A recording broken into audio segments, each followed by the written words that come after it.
अस्सलाम वालेकुम दोस्तों, कैसे हो? मुझे उम्मीद है कि आप सभी सही हो गए। आज जो हम बात करने वाले हैं कुवैत के बारे में, काफ़ी ज़्यादा इंपॉर्टेंट जानकारी है जो कि आपके लिए ज़रूरी है।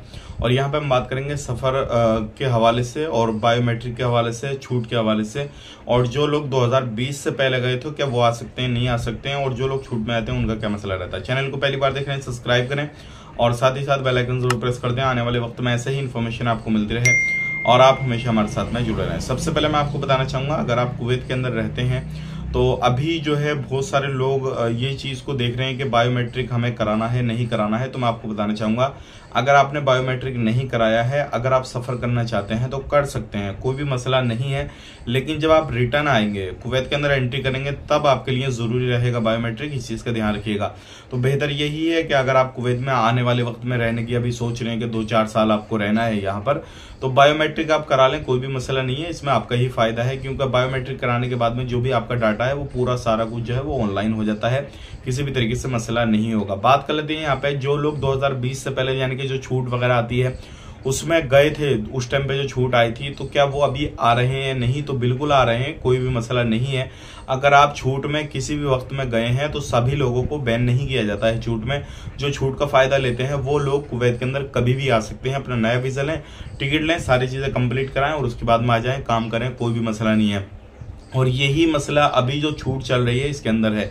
अगर आप कुवैत के अंदर रहते हैं तो ये जो छूट चल रही है इसमें भी यही है कि अगर इस टाइम पे अगर आप अपना इकामा लगा लेंगे, लीगल हो जाएंगे तो अच्छी बात है। अदरवाइज आप लीगल नहीं होना चाहते तो अपना जो भी है प्रोसेस उसको करें और उसके बाद में अपने देश जाएं। कभी भी आपका मन बनता है 1 साल 2 साल के बाद में कुवैत के आने के लिए, तो आप आ सकते हैं, आपको कहीं पे भी रोक टोक नहीं होगी। लेकिन इस चीज़ का ध्यान रखिएगा, अगर आप जाना चाह रहे हैं तो आप कुवैत को ना छोड़ें, कुवैत में ही अपना इकामा लगवाएं तो आपके लिए बेहतर रहेगा। 2-3 साल अभी काम करें तो उससे आपका प्रॉफिट रहेगा। लेकिन ऑलरेडी आप पहले से 4-5 साल से काम कर रहे हैं तो आप जा सकते हैं, कोई भी मसला नहीं है। अब यहाँ पे बात कर लेते हैं, बहुत सारे लोग जो है अभी परेशानियों का सामना करते हैं। मतलब जैसे उनको कफिल वगैरह या फिर वो कंपनी पे केस करते हैं, कफिल पे केस करते हैं, सैलरी नहीं मिल रही है तो उनका कफिल उनको परेशान करता है। तो एक भाई ने सवाल किया था, मैंने सुबह वाली वीडियो में बताया था कि ये अब जो है सेंटर बनाए जा रहे हैं, वहां पे लोगों को रखा जाएगा। तो उस भाई ने सवाल किया, तो क्या वो लोग भी बैन होके जाएंगे या सही तरीके से जाएंगे? यहाँ पे एक भाई ने सवाल किया।